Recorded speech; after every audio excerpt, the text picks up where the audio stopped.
வணக்கம். நம்ம just cook சேனலை யூடியூப்பில் சப்ஸ்கிரைப் பண்ணியோ இல்லை ஃபேஸ்புக் பேஜை லைக் பண்ணியோ நீங்கள் ஃபாலோ பண்ணிக்கலாம். ஒரு 10-15 நிமிஷத்தில் சிம்பிளாக ஒரு முறுக்கு எப்படி பண்ணுறதுன்னு பார்க்கலாம். ஒரு மிக்ஸி ஜாரில் 1/2 டம்ளர் அளவுக்கு உடைச்ச கடலையை இந்த மாதிரி பவுடர் பண்ணி எடுத்திருக்கேன். இதை ஒரு மாவு சலிக்கிற ஜல்லடையில் சேர்த்துடலாம். 1/2 டம்ளர் தான் எடுத்திருக்கேன் நான். அதே டம்ளரால் தான் நம்ம அரிசி மாவும் அளக்க போகிறோம். அதே டம்ளரால் நான் கடையில் வாங்கின பச்சரிசி மாவு 2 டம்ளர் எடுத்திருக்கேன். 2 டம்ளர் பச்சரிசி மாவுக்கு 1/2 டம்ளர் பொட்டுக்கடலை, அதாவது உடைச்ச கடலை அரைச்சிட்டு நல்லா ஒன்றா சேர்த்துட்டு நல்லா கலந்து இப்போ சலித்து எடுத்துக்கலாம்.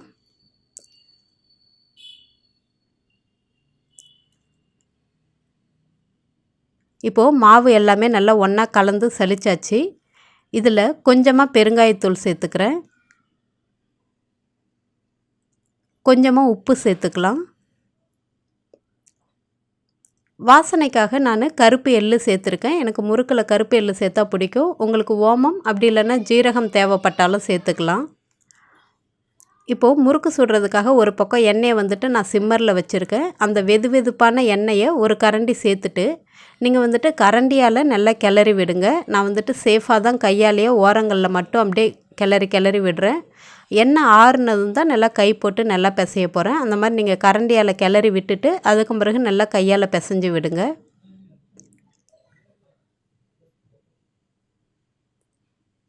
இப்போது இது எல்லாமே நல்லா கலந்துருச்சு. கொஞ்சம் கொஞ்சமாக தண்ணி தெளித்து ஒரு சாஃப்டான பதம் வர வரைக்கும் மாவை நல்லா பிசைஞ்சு எடுத்துக்கலாம். ஒரு சாஃப்டான சப்பாத்தி மாவு மாதிரி பிசைஞ்சிக்கணும். அப்போ தான் நமக்கு புழியறதுக்கு ரொம்பவே வசதியாக இருக்கும்.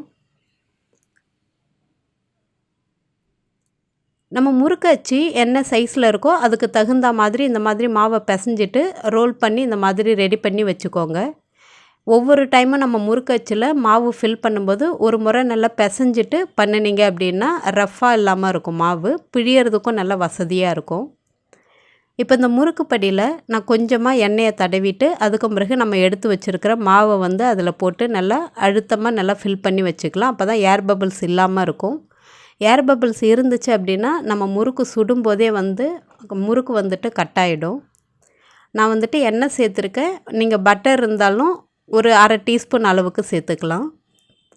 இந்த மாதிரி ஒரு பிளேட்டு அப்படி இல்லைன்னா கொஞ்சம் அகலமான கரண்டி இருந்துச்சு அப்படின்னா அதில் நீங்கள் இந்த மாதிரி முறுக்கை ரெடி பண்ணி வச்சுக்கலாம் பொரிக்கிறதுக்காக.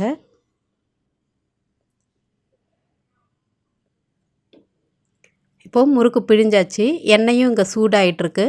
இந்த மாதிரி ஒரு பீஸ் போட்டிங்க அப்படின்னா அது ஃபஸ்ட்டே நல்லா மேலே எழும்பி வரணும். அந்த டைமில் மிதமான தீயில வச்சுட்டு நம்ம ரெடி பண்ணி வச்சுருக்கிற முறுக்கை ஒவ்வொன்றா போட்டு எடுத்துடலாம். நான் ஃபஸ்ட்டு ஒரு முறுக்கு மட்டும் போட்டு காமிக்கிறேன். அதுக்கு பிறகு 2-3 முறுக்காக போட்டு நம்ம கடாய் எந்த அளவுக்கு நம்ம எண்ணெய் விட்டுருக்கோமோ அதுக்கு தகுந்த மாதிரி எடுத்துடலாம். மிதமான தீயிலே இருக்கட்டும். பொட்டுக்கடலை முறுக்கு ரொம்ப கலர் செவந்து வராது. அதனால் இந்த பபிள்ஸ் அடங்கினதும் நீங்கள் எடுத்துடலாம். நல்லா மொறுமொறுன்னு இருக்கும் முறுக்கு சாப்பிட்றதுக்கு. நீங்கள் முறுக்கு இது வரைக்கும் பண்ணலை அப்படின்னா இந்த மாதிரி பச்சரிசி மாவு கடையில் வாங்கிட்டு கூட வீட்டில் இருக்கிற பொட்டுக்கடலையை வச்சு நீங்கள் டக்குன்னு ஒரு 10-15 நிமிஷத்துக்குள்ளார அழகாக நீங்கள் முறுக்கு செஞ்சிடலாம். நான் 2 டம்ளர் பச்சரிசி மாவு எடுத்ததுக்கு எனக்கு ஒரு 18 போல் முறுக்கு கிடச்சிது. டேஸ்ட்டும் ரொம்ப நல்லா இருந்தது.